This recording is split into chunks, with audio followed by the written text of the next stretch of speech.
Düşünsene gerçekten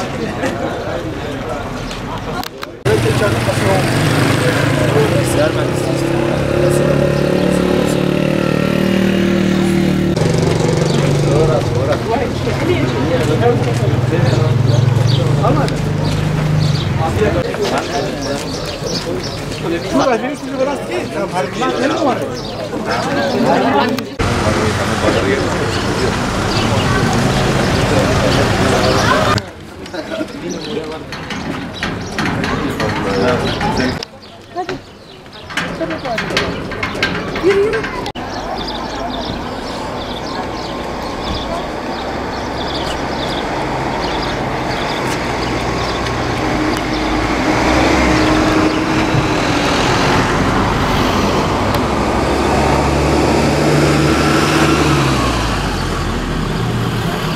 Zana Kılıçdaroğlu.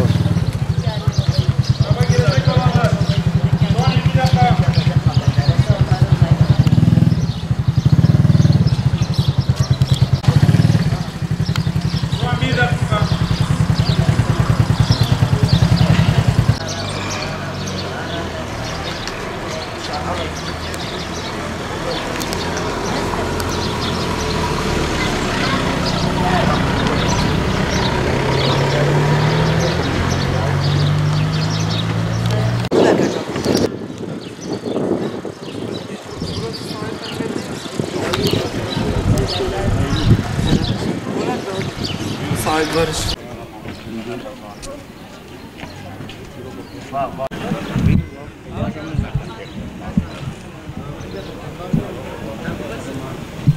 Bu yıl benim ilk YKS sınavına girişim olacak. İlk defa sınava gireceğimden dolayı biraz heyecanım var tabii ki. Sonuçta bu sınav bizim bir hayatımızın bir kapının bittiği, başka bir kapının da açıldığı bir yer olacak. Bizim için gerçekten çok fazla önemli olan ve dönüm noktası olan bir derecedir, bir değerdedir. Bundan dolayı heyecanımız var elbette. Sınava girecek olan tüm kardeşlerime, tüm arkadaşlarıma başarılar diliyorum. Allah hiç kimsenin emeğini boşa çıkarmasın. Herkese Allah zihin açıklığı versin diyorum. Ben Ahmet Eren Arık. Bu sene YKS sınavına gireceğim. Çok heyecanlıyım. İlk defa gireceğiz. Allah kimseyi utandırmasın diyelim. Bu kadar. Nasıl çalışma yürüttünüz? Ne kadar süredir hazırlanıyorsunuz? Yaklaşık bir senedir çalışıyoruz. Zorlu bir süreç tabii. Yüksek bir tempoda çalıştık. İnşallah emeğimizin karşılığını alırız diyelim. Ne diyelim. Peki ne bölüm üzerine? Ben yazılım mühendisliği istiyorum. Allah nasip ederse olacak inşallah. Çocuklarımıza, gençlerimize başarılar diliyorum. Allah emeklerini boşa çıkarmasın. Çocuğum da inşallah istediği bölüme girer. Başaramazlarsa da canları sağ olsun. Seneye gereken tekrar çalışırlar, girerler inşallah. Çocuğu sınava getirdim. İnşallah başarılı olur. Hepsine başarılar diliyorum. Allah muvaffak etsin.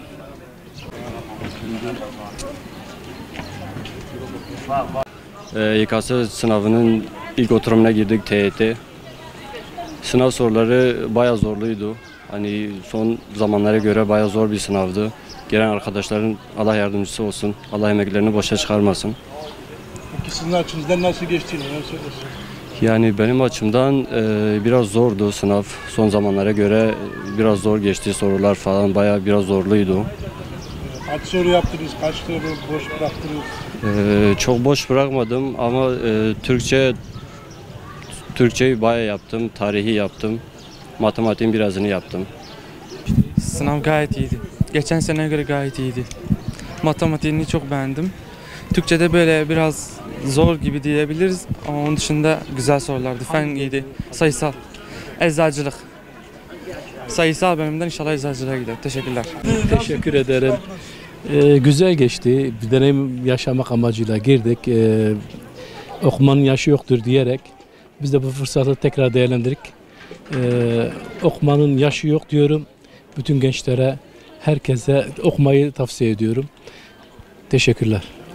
Vallahi benim kızım sınava girdi. Ben de onun için geldim. Dua ettim, bekledim, dua ettim. Başka bir şey yok. O istedi. Diş hekimliği bir daha eczanelik istiyor. Yani Allah nasip ederse olursa memnun. Geçen sene de hemşerilik gelmişti, gitmedi. Tercih yapmadı dedi, bu gene dershaneye gönderdim, gene geldik, sınava girdik.